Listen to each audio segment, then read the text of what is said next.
바라보며 하늘로부터 주시는 신령한 모든 은혜를 저희들 받기를 원합니다.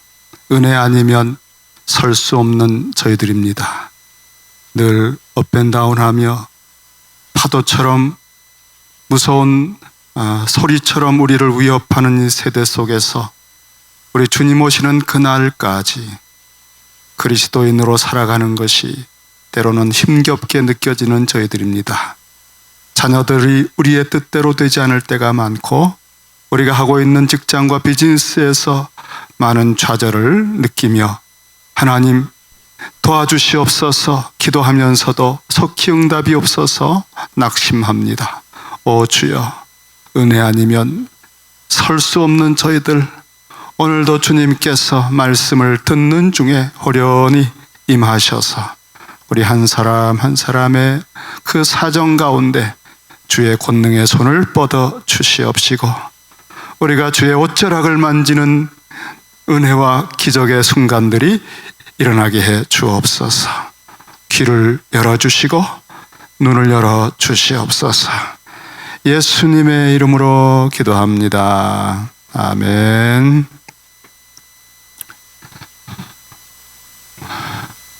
모든 공영방송이나 또는 인터넷, 심지어 전화기 속에서도 우리가 전 세계가 동시에 그 사건을 주목할 수밖에 없는 그런 뉴스가 실시간으로 방송된다면 아마 그 내용은 굉장히 심각하고 중요한 것일 겁니다. 저는 쌍둥이 빌딩이 미국의 최대 강국 미국의 뉴욕의 쌍둥이 빌딩이 어떤 비행기가 부딪히면서 무너지는 것을 본 충격의 날을 잊을 수가 없습니다. 전 세계 모든 사람들이 그 시간 그 뉴스를 바라보며 경악했습니다. 그와 같은 뉴스가 또 한 가지 있습니다. 마테마가 누가 공통적인 관점으로 기록된 공간복음과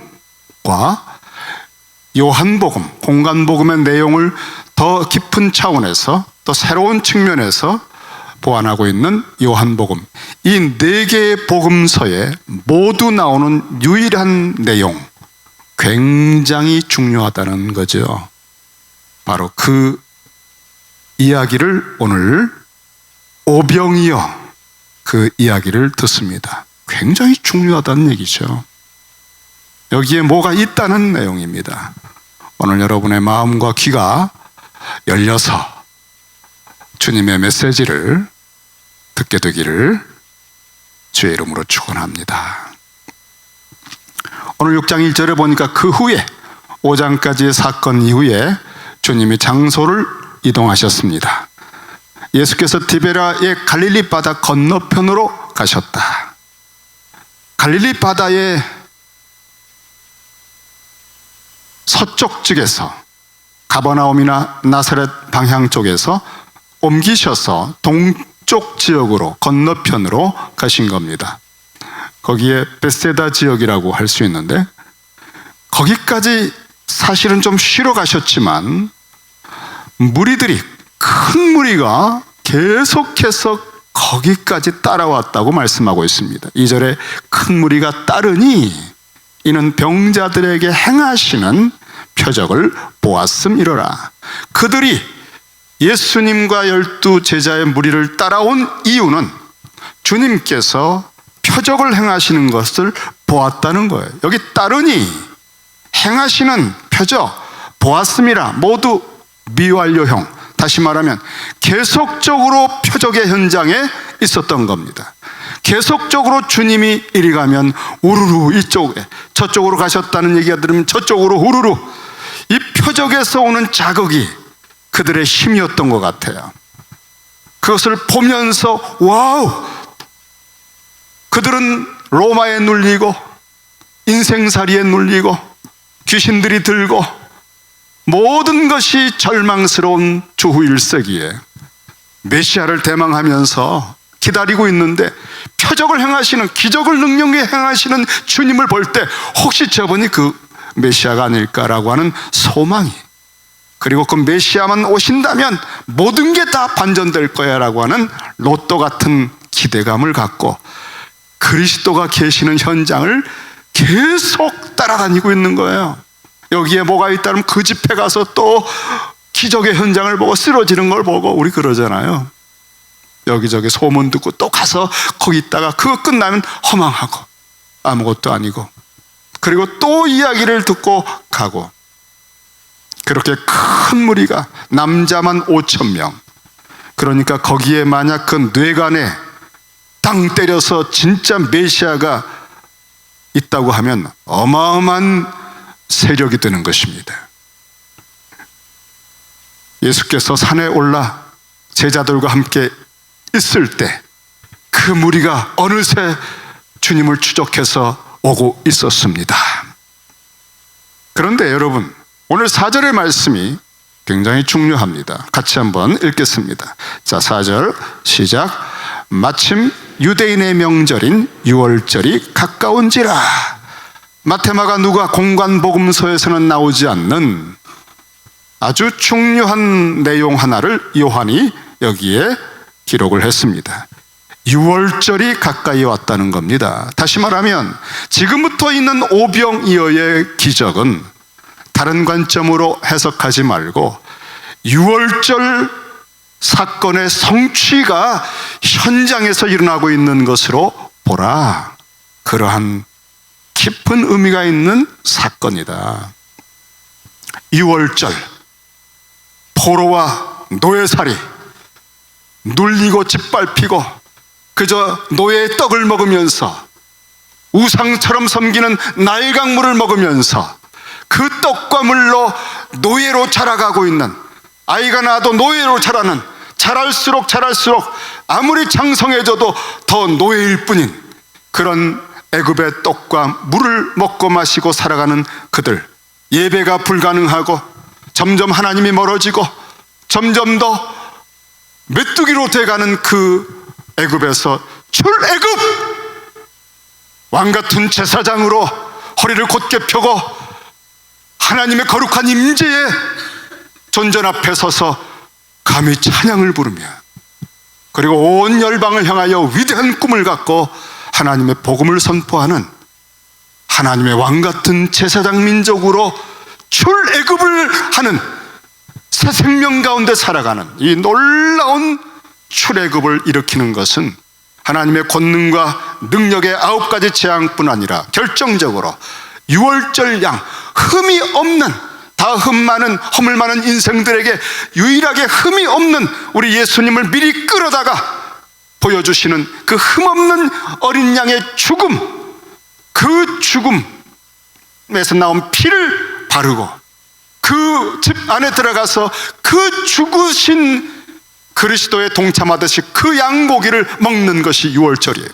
그리스도의 죽음에 동참하여 그 죽음이 나에겐 지나가고 애굽 전체는 통곡바다가 되고 출애굽을 해서 이제는 그 부활의 하나님, 권능의 하나님의 임재 속에서 예배드리며 온 열방을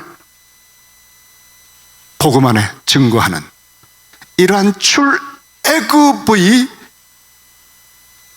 메시지가 이제 눈앞에 보일 것이다. 그 출애굽을 일으키는 유월절 양이 너희 앞에 지금 있다는 사실을 보게 될 것이다. 표적을 일으키고 능력을 행하는 그런 메시아, 기적 메시아, 정치 메시아가 아니라 진짜 출애굽을, 궁극적인 죄로부터의 사망, 아무리 성공을 해도, 아무리 다윗 왕조를 혁명을 통해 세운다 해도 죄 때문에 무너졌지 않느냐.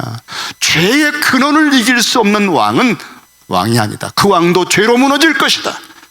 진정한 출애굽은 죄와 사망의 권세로부터 자유해야 참된 출애굽이다. 그 출애굽의 피를, 그 유월절 양의 피를 마시고 그 유월절 양의 진정한 양식을 먹는 것이 무엇인지를 이제 이 오병이어를 통해서 보여주겠다. 바로 내가 그 유월절 양이다 라고 하는 사실을, 그 표적의 의미를 보여주는 것이 바로 이 사건이라는 것을 지금 요한이 그때가 유월절이라고 얘기하고 있는 뜻입니다. 세 번의 유월절에 대해서 요한은 거론하고 있습니다. 첫 번째 유월절에 주님은 가셔서 그 성전의 장사치들, 환전상들을 다 내어 쫓으면서 이 성전을 헐어라, 내가 사흘 만에 세우겠다. 주님 자신이 십자가에 죽으셔서 부활하심으로 진정한 의미의 유월절이, 예배가 회복될 것을 말한 게 첫 번째 유월절 사건이었습니다. 그리고 두 번째가 오늘 오병이어 사건이에요. 유월절 양의 죽음을 통해 나온 그 피와 그 고기를 먹을 때 참된 양식과 참된 음료, 내 살을 먹으라, 내 피를 마시라, 그 의미가 무엇인지를, 영생을 얻게 되고 자유를 얻게 될 것이다. 세 번째는 마지막 고난주간의 유월절입니다. 직접 유월절 양으로 십자가에 죽으시는 겁니다. 그래서 뼈를 꺾지 않았어요. 언제나 유월절 양은 뼈를 꺾지 않거든요. 다른 성경이 기록하지 않은 주님에 대한 증거예요. 주님은 공생애를 등장하셨을 때에 세례 요한이 주님을 보았습니다. 거니셨다고 그랬어요. 성령의 한량없는 충만한 가운데 거닐고 계셨습니다. 유일한 사람이죠. 온 지상 역사에 성령이 한량없이 임하셔서 기름 부음을 받고 거닐고 있는 사람은 유일하게 그분이에요. 우리는 다 성령이 내주하셔도 제 생각으로, 인간적으로, 상처로, 자기중심으로 온갖 시달림과 업앤다운에 휘청거리고 있지만, 주님은 온전한 성령의 충만 가운데 앉고 일어서고 말하고 행하고 능력을 행하고 아버지의 뜻만을 듣고 행하시는, 거니시고 계시는, 우리는 그분을 봐야 돼요. 우리가 어떻게 살아가야 되는지, 에덴에서 잃어버린 우리의 영광스러운 삶의 모습이 무엇인지를 예수를 보면서 그 영광을 다시 봐야 합니다.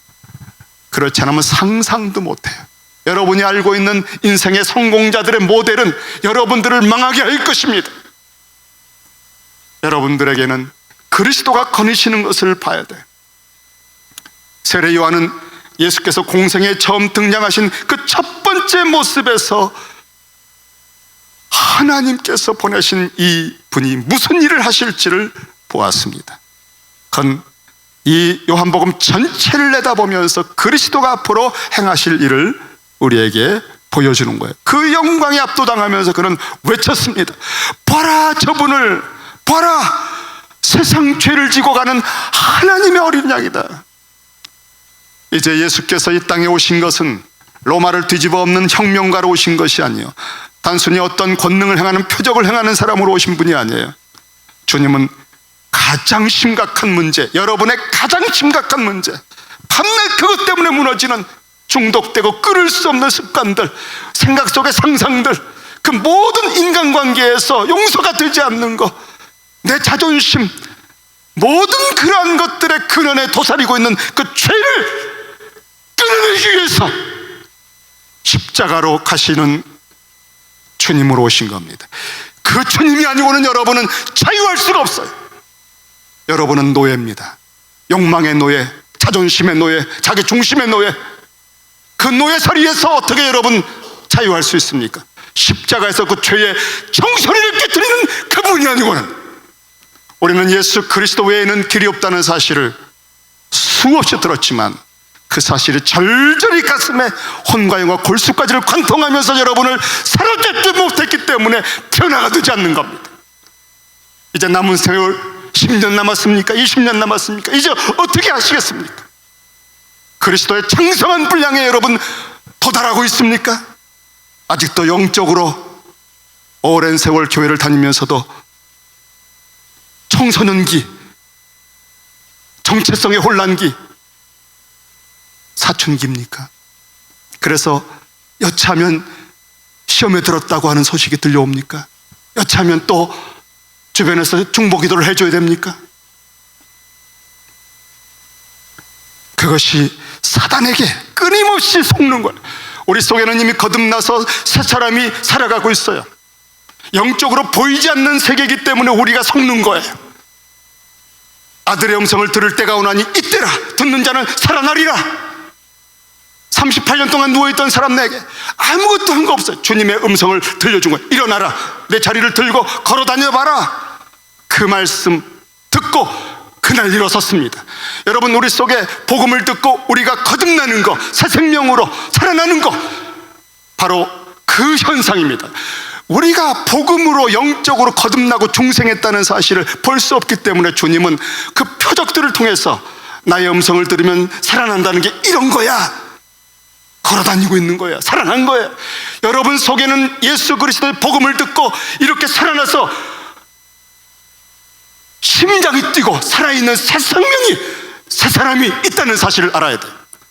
옛 습관이, 이 시대가, 환경이, 친구들이 여러분에게 너는 못해, 너는 이런 거 좋아하잖아, 야, 저런 상태는 용서할 수 없어, 결단해, 끊어버려, 한번 짓밟아, 너도 내가 누군지 과시해, 이런 옛사람의 습관들을 충동하는 악한 마귀의 거짓말에 속지 마세요.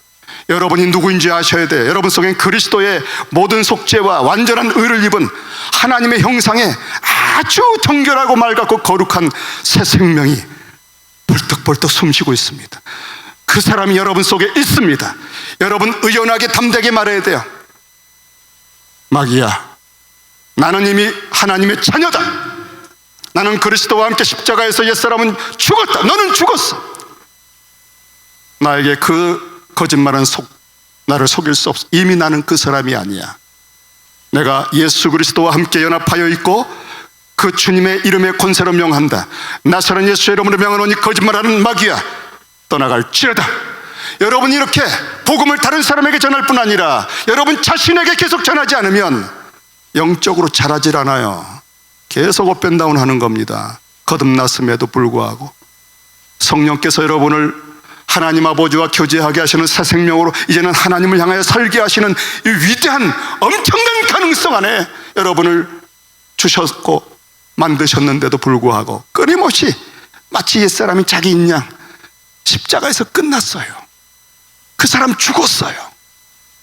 내가 누구인지를 모르고 살아가는 청소년기의 그 아이들처럼 살면 안 돼요. 거짓말에 속은 결과는 아주 비참한 것입니다. 모든 사람이 근심해요. 아이고, 또 기도 명단에 이름이 올라가고요. 부끄러워요. 이제는 그런 때가 아니잖아요.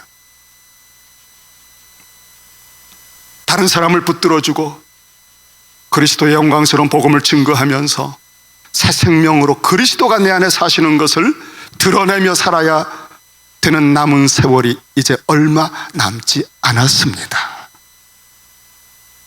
그리스도인으로 살 수 있다고 하는 건 말할 수 없는 영광입니다. 그러한 삶을 요한복음이 가르쳐주고 있습니다. 오늘 메시지가 그 얘기예요. 떡을 먹는 얘기가 아니에요. 주님께서 눈을 들어 큰 무리가 자기에게 오는 것을 보셨습니다. 그리고 특별히 빌립에게 말씀을 하셨어요.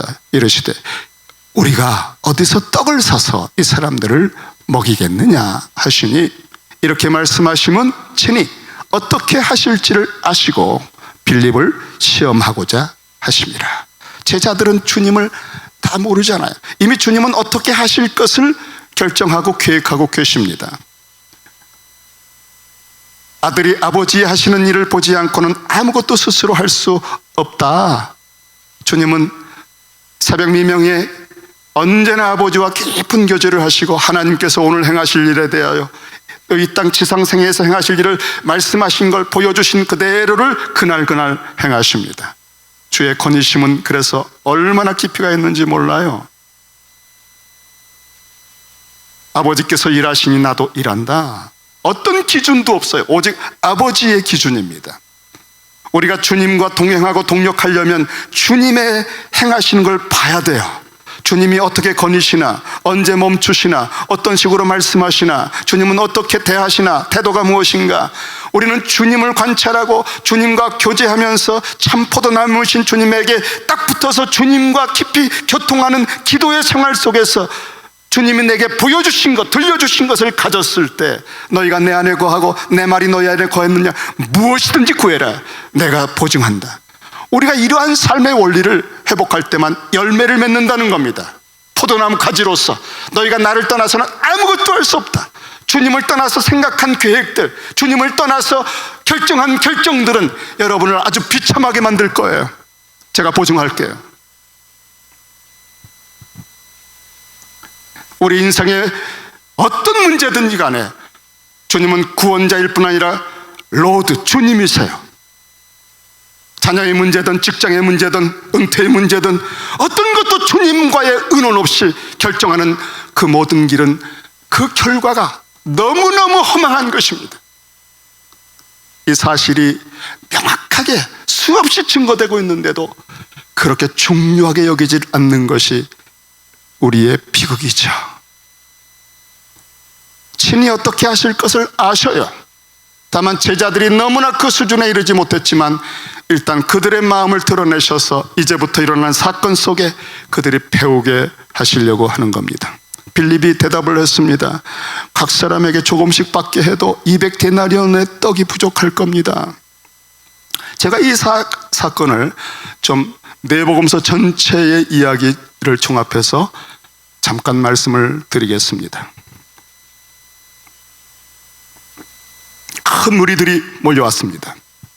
주님이 그들을 영접을 했습니다. 불쌍히 여기셨다고 했습니다. 그리고 사실은 많은 가르침을 주셨고 병든 자를 고쳐주셨습니다. 그리고 날이 어두워졌습니다. 모든 제자들이 주님께 말씀을 했습니다. 말을 했습니다. 주님, 날이 어두워졌습니다. 이들을 보내셔야 됩니다. 지금 우리 뭐 어떻게 할 도리가 없습니다. 각자 촌과 마을에 가서 뭔가 사 먹게 하셔야 됩니다. 그때 주님이 그래? 이들을 보내자고? 야, 이 어두운데 어떻게 가나? 그리고 하신 말씀, 공간 복음에 모두 나오는 말씀, 보낼 거 없다. 너희가 먹을 것을 주어라. 이 말씀을 듣고 모든 제자들이 다 어안이 벙벙했어요. 말을 잊었어요. 주님의 얼굴만 바라보고, 아니 우리가 먹을 걸 주라고요? 그러고 있는데 주께서 빌립, 너는 이 베세다 지역의 출신 아니냐? 어디에 마켓이 있는지 잘 알지? 그리고 하신 말씀이 오늘 6절의 말씀입니다. 5절의 말씀, 빌립에게 이르시되 우리가 어디서 떡을 사서 이 사람들을 먹일 수 있겠느냐? 너는 좀 알겠구나 할 때에 빌립이 하는 대답입니다. 주님, 제가 이 마켓이나 이 지역은 좀 알지만 잠깐 생각해 봐도요, 조금씩 먹는다고 해도 이 사람 전체가 한 15,000명, 20,000명 정도가 다 먹을 수 있으려면 200데나리온, 거의 7개월, 8개월 매일매일 버는 모든 돈을 쓰지 않고 모은 돈입니다. 그 정도가 있어도 부족합니다, 주님. 그리고요, 우리 재정이 없다는 거 아시잖아요. 그렇구나. 그렇다면 너희들 속에 지금 떡이 몇 개나 있는지 가서 좀 알아보거라. 그래서 안드레가 가서 부지런히 찾아서 한 아이를 발견하여 데려온 말씀이 오늘 8절의 말씀이에요. 제자 중 하나 곧 시몬 베드로의 형제 안드레가 예수께 여짜오되 여기 한 아이가 있어 보리떡 5개와 물고기 2마리를 가지고 있나이다. 그러나 이것이 이 많은 사람에게 얼마나 되겠습니까? 그는 아이를 데려왔습니다. 보리떡이라고 하는 것은 요한복음에만 나와요. 가난한 사람들이 먹는 거예요. 그리고 소금에 절인 반찬처럼 먹는 작은 생선 2마리, 그 오병이어를 주님 앞에 보여드리면서 절대로 안 됩니다, 말도 안 됩니다 라고 얘기를 한 것입니다. 제자들의 생각이죠. 포도나무, 참 포도나무 대신 예수께서 어떤 분이신지 그 영광을 모르는 채 그저 건성으로 예수만 알고 따르던 제자들, 그 포도나무에 깊이 교통하면서 주님이 어떤 계획을 갖고 하나님 아버지 어떤 교통을 하고 있는지를 모르는 사람들이 자기 생각으로 사역하는 사역의 계획들이 다 이런 말들을 하는 것입니다. 내가 계획한 바로는, 내가 계산한 바로는, 내가 구상해 본 바로는, 내가 경험해 본 바로는 이렇습니다. 이것이 바로 너희가 나를 떠나서는 아무것도 할 수 없다는 말씀이에요. 우리가 대부분 이 상태에 머물러 있기 때문에 오늘 주님께서 당신의 영광을 보여주기를 원하시는 겁니다. 우리가 주님의 영광을 보지 못하면 변화가 되질 않아요. 절대 안 됩니다. 200데나리온이 정확하게 나옵니다. 이 상태를 벗어날 수가 없어요. 수십 년 교회를 다녀도 신앙생활해도 영적으로 성장이 되질 않고 성숙이 되질 않아요. 늘 그 생각이고 한번 마음이 수틀리면 용서가 안 되고,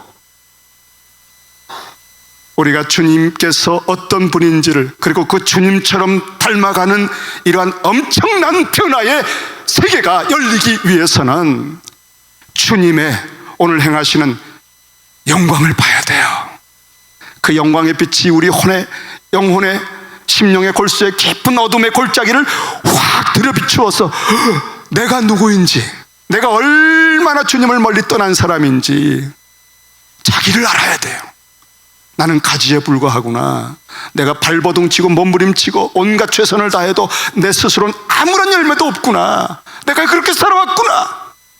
이런 사실들을 그 주님의 영광의 빛에 비추어서 자각을 하는 것이 오히려 은혜가 될 겁니다.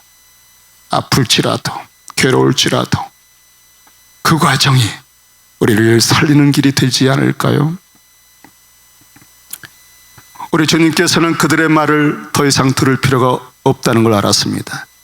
대화를 하면 할수록, 이런 식의 사람들끼리 모여서 계산하고 의논하고 회의하고 대화하면 할수록 그냥 아무것도 일어나지 않는 거예요.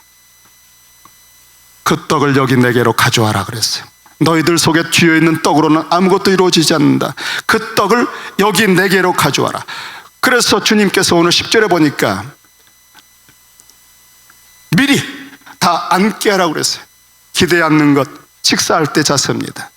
주님은 미리 이미 다 계획한 것이 있고 하나님 아버지가 보여주신 것이 있고 아버지와 의논하고 기도하고 응답을 받은 것이 있기 때문에 다 이제 사람들을 앉혀라.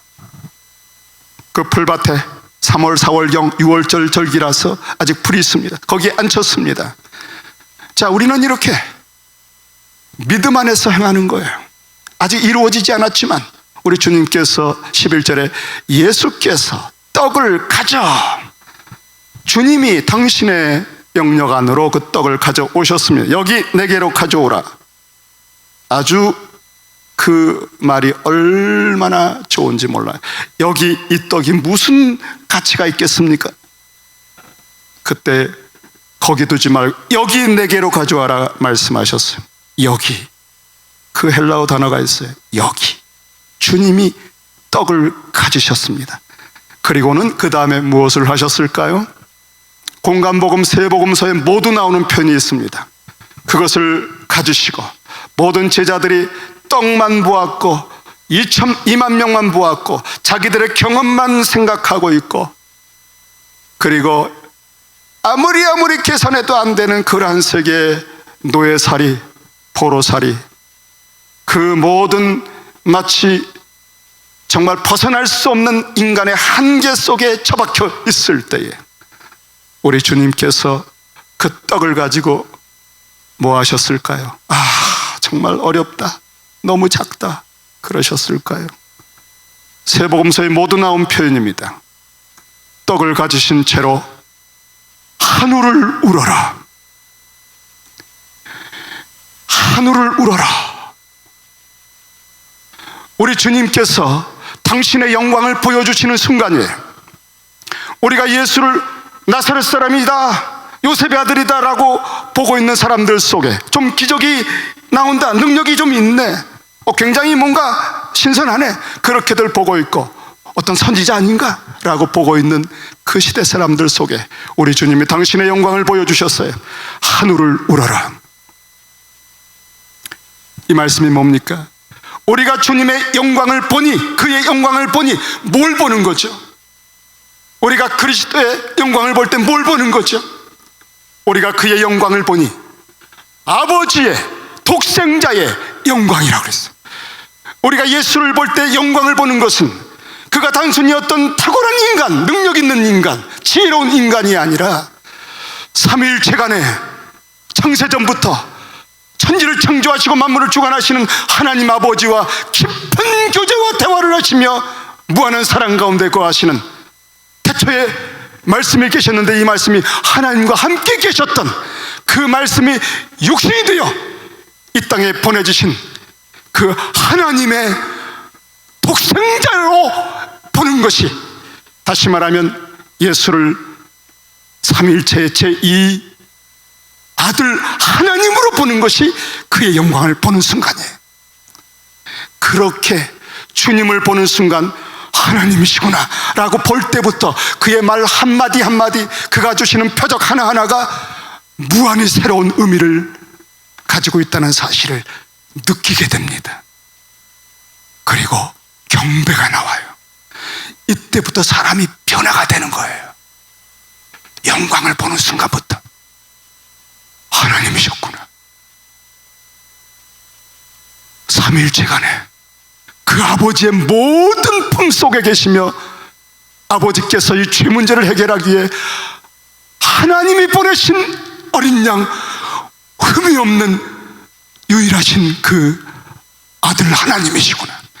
이게 보여야 그때부터 여러분의 신앙생활은 그리스도의 영광으로 형상을 닮아서 내게 사는 것은 그리스도다, 다른 모든 것들이 다 배설물처럼 보이고 이 지고한 가치의 아름다움과 황홀함 속에 그리스도를 바라보고 묵상하게 돼 있어요. 이게 시작입니다. 이게 시작, 이게 첫 걸음이에요. 이게 신앙의 초보의 첫 상태. 이 초보의 첫 상태를 여러분 시작하셨습니까? 이 결정적인 시작을 한번 맛보셨습니까? 그런 게 있어서 와우, 그래요? 어떻게 된 거죠? 그동안의 많은 설교와 그 많은 책들과 성경 공부에서 도대체 뭘 보신 거예요?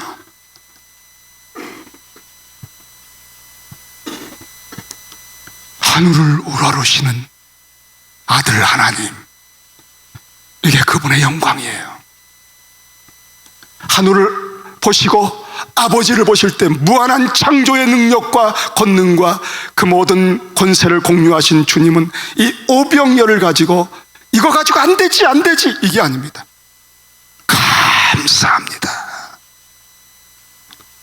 이 감사 속에는 단순히 2만 명 중에서 이 오병이어 가진 아이를 찾았다는 것이 아니에요. 이 작은 떡이라도 있는 게 감사한 게 아니에요. 이 오병이어를 통해서 유월절량이신 그리스도가 죽으실 때 200만 명이 출애굽을 하고 그 유월절량의 떡을 먹으면서 자유케 되고 죄와 사망의 권세에서 자유케 되는 그 진정한 떡을 먹는 게 얼마나 풍성하고 얼마나 만족스러운 애굽의 떡이 아니요, 애굽의 물이 아니요 참된 양식과 음료인지, 그리스도의 형상으로 자라가게 하는 하나님이 주시는 참된 성장과 성숙을 주시는 진정한 양식이고 음료인지를 이제 보여주마. 그래서 조금씩 먹어도 200데나리온도 안 됩니다라고 했던 이 제자들의 노예살이하는 화석화된 그 생각에서 그들을 출애굽시켜서 축사하신 후에 떼어주시는데 그들의 원대로 주셨다 그랬어요. 배부르게 하셨다. 먹고도 12강주리가 넘치게 남았다.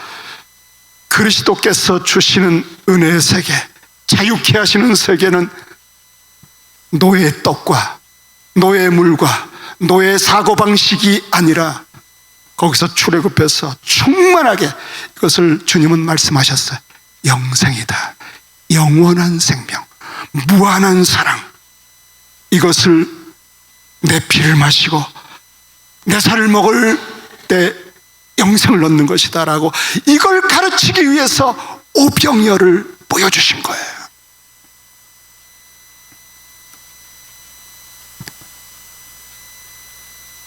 우리 주님은 감사하셨습니다. 요한복음에서는 이 표적의 십자가 이전의 절정이 나사로가 다시 살아난 것입니다. 11장 41절에 보면은 돌을 옮겨 놓으니 썩어서 냄새가 납니다. 안 됩니다. 무덤만 바라보고 울고 모든 사람들이 죽어버린 현실과 현상만 보고 통곡할 때에 주님은 돌을 옮겨 놓으라 그랬어요. 돌을 옮겨 놓으니 그 다음에 그 무덤 속에 썩어서 냄새가 진동하는 게 더 심하게 나옵니다. 아이고 어쩌냐. 하지만 주님은 이미 하나님 아버지와 기도하시고 받으신 응답이 있어요. 어떻게 하셨을까요? 이 현실만 바라보고 절망하고 울고 있는 사람들 속에서 주님은 당신의 영광을 보여주십니다. 예수께서 눈을 들어 우러러 보시고 당신이 천지를 창조하고 역사를 주관하시는 아버지 하나님의 보내신 아들 하나님이신 것을 그 영광을 보여주시는 순간이에요. 그래서 주님은 티끌도 요동함이 없는 거예요. 그리고 그 영광을 보면 볼수록 우리도 하늘을 우러러 천지간의 하나님이 내 아버지라는 사실을 고백하면서 주기도문의 세계를 배워가게 되는 것입니다. 이게 예수를 닮아가는 거예요. 하늘을 눈을 들어 우러러 보시고 이러시되 아버지야, 아버지의 세계를 끊임없이 보고 있는 우리 주님, 이것이 주님의 영광을 볼 때 우리 속에 들어오는 세계입니다. 아버지여, 내 말을 들으신 것을 감사하나이다. 똑같은 말이죠. 축사하셨다. 감사하나이다. 오병이어를 들고 이미 다 행하실 아버지에게 감사하는 겁니다. 2만 명을 다 배불리 먹고도 남게 하고 이 표적의 의미를 깨달아서 이제 십자가에서 주님이 유월절 양으로 죽으신 이후에는 땅끝까지 모든 하나님의 택한 백성을 내가 십자가에 들리면 내게로 이끌겠노라, 그들을 자유케 하겠노라, 이런 주님의 감사. 이렇게 감사하는 것이 주님을 닮아가는 사람의 기도입니다. 우리가 그의 영광을 볼 때만 그 영광을 보니 은혜와 진리가 충만하더라. 충만한 가운데서 살아야죠. 여러분 스스로 아무리 인생을 계획해 보세요. 사람들을 생각해 보세요. 충만한 사람이 어디 있어요? 암담하고 캄캄하고 알 수가 없고, 오직 주님을 바라볼 때 하나님의 충만하신 은혜와 진리를 알고 그 충만하신 은혜 가운데서 받으니 은혜 위에 은혜라, 영광에서 영광으로 그리스도의 형상으로 점점 더 변해간다. 이 길밖에 없습니다. 이 방법 아닌 다른 방법으로 여러분이 주님을 닮아서 변화가려고 한다면 어떤 성경 공부도, 어떤 프로그램도, 어떤 교회 다닌 연수도, 직분도 여러분에게는 헛수고 하는 거예요. 속았습니다. 이 주님의 표적을 보고도 주님의 영광을 알아채지 못하고 그 사람들이 말했습니다. 말하되 이 표적을 보고 이는 참으로 세상에 오실 그 선지자라. 참으로 무서운 확신입니다.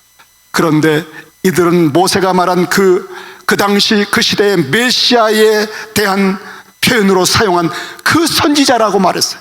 그리고 그 시대의 생각에 노예살이하고 있는 이 사람들은 진정한 의미의 자기의 죄성을 주님이 해결해 준다는 사실의 영광을 보지 못하고 억지로 예수님을 임금으로 삼으려고 했습니다.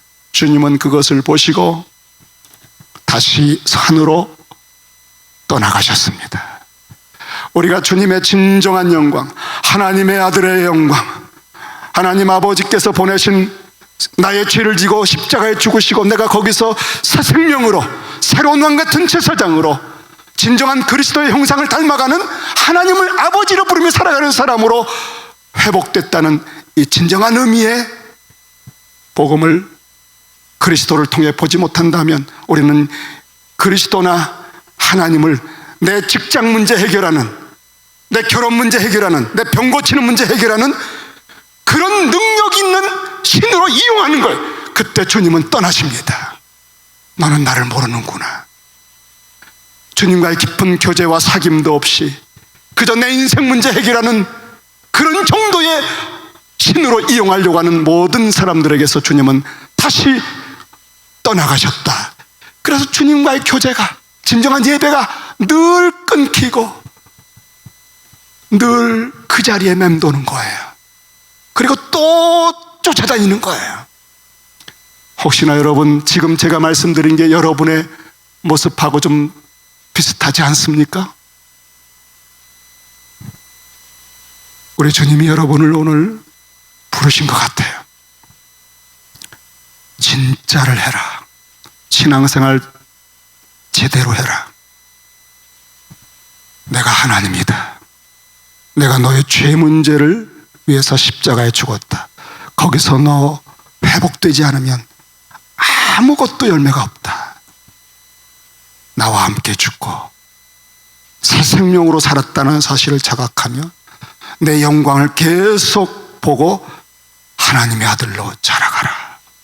오늘 주님께서 여러분에게 하나님으로서 말씀하신 겁니다. 기도하겠습니다. 주님 감사합니다. 오늘 저희들 한 목소리로 오늘 들은 말씀 한번 다짐하고 한번 묵상하고 새기면서 자신에게 들려주신 말씀을 한번 적용하며 기도하겠습니다. 다 같이 기도하겠습니다.